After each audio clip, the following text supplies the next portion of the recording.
이게 뭐라고? 에스프레소 꼼바냐. 콩파냐? 이거 이게 에스프레소 위에 크림 얹은 거라고. 근데 왜 다 먹은 잔을 들고 있어요? 에스프레소 콩파냐? 여러분 안녕하세요, 얼음공장입니다. 오늘은 이제 카페에 나와 있어가지고 좀 조근조근하게 얘기를 하겠습니다. 근데 가끔 좀 커피 마시러 오는 데인데 사람이 잘 없어요. 손님이 많아야 되는데 많을 때 많은 곳인데, 근데 어쨌건 그래도 요새 좀 코로나가 좀 올라가서 마스크를 끼고 좀 진행하도록 하겠습니다. 시청하시기 전에 구독하기, 좋아요, 멤버십까지 부탁드리겠습니다.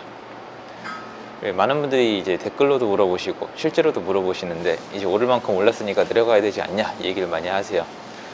미래는 모른다고 말씀드리는 게 가장 정확하겠지만, 저는 부동산 유튜버니까 아직 하락을 논하기에는 지금 상황이 그렇지가 않다, 이렇게 말씀을 일단 드릴게요. 근데 여러분, 이게 하락한다고 칩시다. 많은 분들이 저한테 하락을 물어볼 때 제가 아는 바로는 주식시장 하락처럼 내려갈 거라고 많이들 생각을 하세요. 아무래도 경험을 해보신 어른들도 계시고 아직 경험이 없는 젊은 분들도 계신데, 주식시장 내려갈 때 보면 최근에 좀 내려갔잖아요. 쭉 내려간단 말이에요. 그러니까 부동산 시장을 뉴스로만 접하시니까 주식처럼 올라가는 것처럼 느껴지고 주식처럼 내려갈 거라고 생각을 하시는 것 같은데, 제가 만약에 하락장에 오게 되면 대략 어떤 그림이 그려지는지 간략히 말씀을 드릴 테니까 한번 제 얘기를 듣고 납득이 되시는지 생각을 해보세요. 이 부동산 시장은요, 제가 예전부터 말씀드렸지만 돈이 움직이는 돈으로죠. 그러니까 유동성의 시장이 있고, 여러분이 직접 거주하시는 거주 공간으로서의 가치가 있어서 나뉘어요. 주식시장이랑 제일 큰 차이점이에요.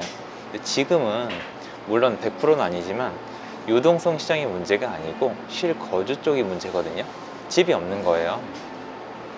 그럼 만약에 IMF 때를 예를 들는 분들이 계신데, IMF 때는 좀 예를 들기가 어렵죠. 일단 IMF는 잘 생각해 보시면 1기 신도시 수십만 채가 지어진 다음에 왔기 때문에 어느 정도 가능했어요. 집이 워낙 많이 늘어난 타이밍이기 때문에. 근데 여러분이 만약에 지금 부동산이 하락기로 접어든다고 칩시다. 천천히 한번 생각을 해보세요. 제 의견이 맞다는 게 아니라 이렇게 저랑 같이 생각을 하는 게 굉장히 중요한 거예요. 자, 하락기가 왔어요, 여러분. 자, 하락기가 오면은, 하락이란 건 뭐예요? 집주인이 매물을 더 싸게 내놓고 이게 쌓이고 쌓여서 더 낮은 가격에 거래가 돼서 낮은 가격에 실거래가가 쫙 찍혀서 그래프가 내려가는 거잖아요. 그죠? 근데 제가 말씀드렸잖아요. 이런 거는 유동성 장에서는 쉽게 나타나요. 지방 작은 아파트는 특히 일어나는데 쭉 내려가잖아요. 그럼 여러분이 생각을 해보시면, 첫 번째로 잘 따라오셔야 되는데, 투자자들은 가격이 내려가면은 안 사요. 왜냐면 투자할 때 집을 사서 전세나 월세를 놔야 되잖아요. 그러니까 하락시장에 다주택자가 자기 여분의 집을 내놨을 때 이 사람들은 집을 안 사요. 이건 이해가 되시죠? 그러니까 떨어지는 거잖아요. 근데 문제는 주식이랑 다르다는 거죠. 여러분이 집을 싸게 내놨는데 안 팔려요. 그럼 방법이 뭐가 있을까요? 안 팔리는 거예요. 그냥 그 사람이 어떻게 되든 간에, 경매로 넘어가든 어떻게 되든 간에 일단 안 팔려요. 근데 문제가 뭐냐면, 이 사람이 저가로 내놓은 매물을 투자자가 안 사면 누가 살까요? 실거주하는 사람이 살 거란 말이에요. 근데 여기서 문제가 일어나요. 투자자가 갖고 있던 다주택자는 그 안에 전세입자나 월세입자가 살고 있거든요.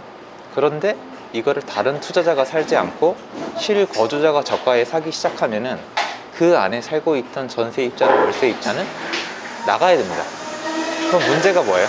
그렇죠? 여기서 이분들이 나갈 전세집이나 월세집이 충분히 있어야만 이 하락이 원만하게 진행이 돼요. 그러니까 지금 다주택자들이 만약에 가격이 꺾여서 집을 내놓게 되면은 이걸 저가에 실제 거주할 분들이 계속 살 거거든요. 그럼 이분들이 사는 건 좋은데 여기 살고 있던 분들이 어디로 갈 거냐는 거예요. 근데 이분들이 갈 데가 진짜 없어요. 그러면 지금 하락장이 오려면은 무슨 조건이 돼야 되냐면은, 전세 물건이 풍부해야 돼요. 그러니까 전세를 내놓는 물건이 많아서 내려갈 때 사람들이 그 집을 실거주자가 채워 넣으면서 거기서 쫓겨난 전세입자나 월세입자가 갈 집들이 매물이 충분히 있어야만 하는데, 그게 안 이루어지고 있다는 거예요. 그리고 플러스 알파로 여기서 새로운 아파트를 공급을 충분히 해주게 되면 이것도 좋은 효과가 일어나거든요. 둘 다 안 되고 있잖아요. 그러니까 제가 봤을 때는 지금 하락장이 왔을 때 하락장이 원만하게 진행되기도 어려운 거예요.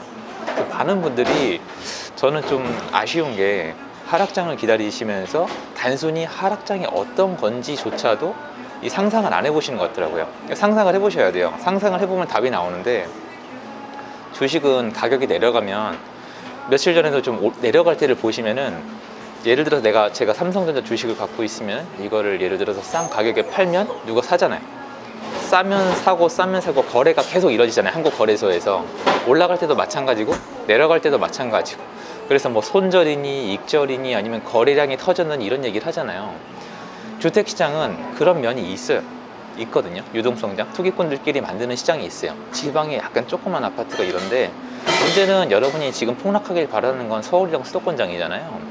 여기는 이제 그런 게 어려워요. 그런 게 일어나려면은 이 집을 저렴한 가격에 누군가 사줘야 되고, 누군가 저렴한 매물을 내놔야 되고, 이걸 산 사람이 그 집을 차지했을 때 그 집에 원래 살고 있던 사람이 딴 데로 갈 때가 있어야 돼요. 근데 여러분이 지금 혼동되시는 게 뭐냐면, 야, 그렇게 서로 집주인이 바뀌어봤자 가격만 내려가고 집 전체 개수는 똑같지 않냐, 이렇게 말씀을 하시는데 그게 아니에요. 제가 여러 번 말씀드리지만 집 전체 개수는 지금 부족해요. 어차피 사람들이 원하는 건 지금 아파트거든요, 수도권에. 그래서 제가 일자리가 있는 수도권 안에 내 집 마련하는 게 좋다고 여러 번 말씀을 드린 건데, 하락장에 왔을 때의 모습을 상상을 해보시면 지금 제일 큰 문제점은 제가 봤을 때 전세 시장이에요. 그러니까 전세 시장을 만약에 잡지 않으면은 아무리 매물이 이렇게 움직인다고 해도 사람들이 그 집을 차지했을 때 쫓겨나와서 갈 데가 없어요. 그래서 여러분이 제 생각에는 임대법이 바뀌면서 나타나는 효과에 대해서 아직 다 이제 시장에 미치는 영향이 끝나지 않았는데, 그게 이미 다 정리가 됐다고 생각을 하시는 것 같아요, 제가 봤을 때. 그래서 저는 하락장이 안 올 거다, 영원히 올라갈 거다, 이런 얘기가 아니에요.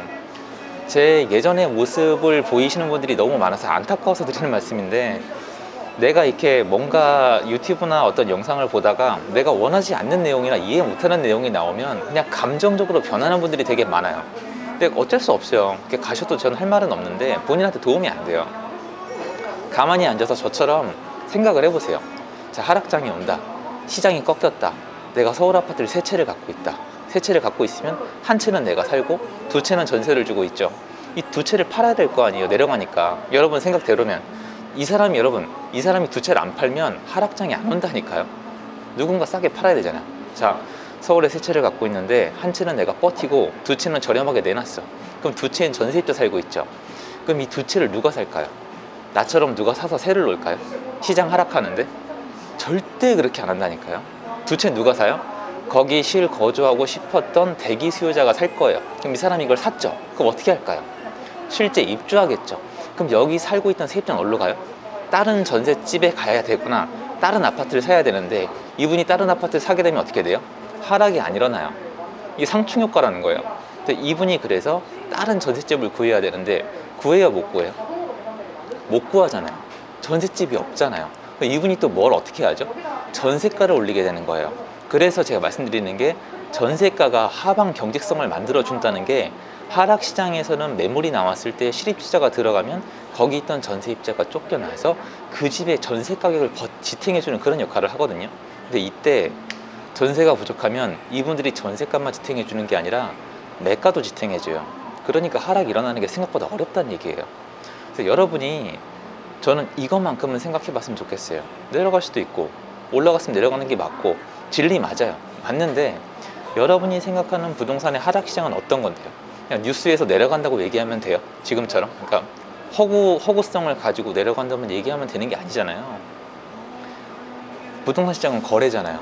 이 거래에서 어떻게 지금 시세보다 낮은 거래의 가격을 할 수밖에 없고, 누가 사서 어떤 형태의 주거 형태가 될지에 대해서 생각을 해보시면은 지금 시장의 심각성에 대해서 다시 한번 어떤 자기가 재고해 볼 수 있는 기회가 될 거라고 생각을 하거든요.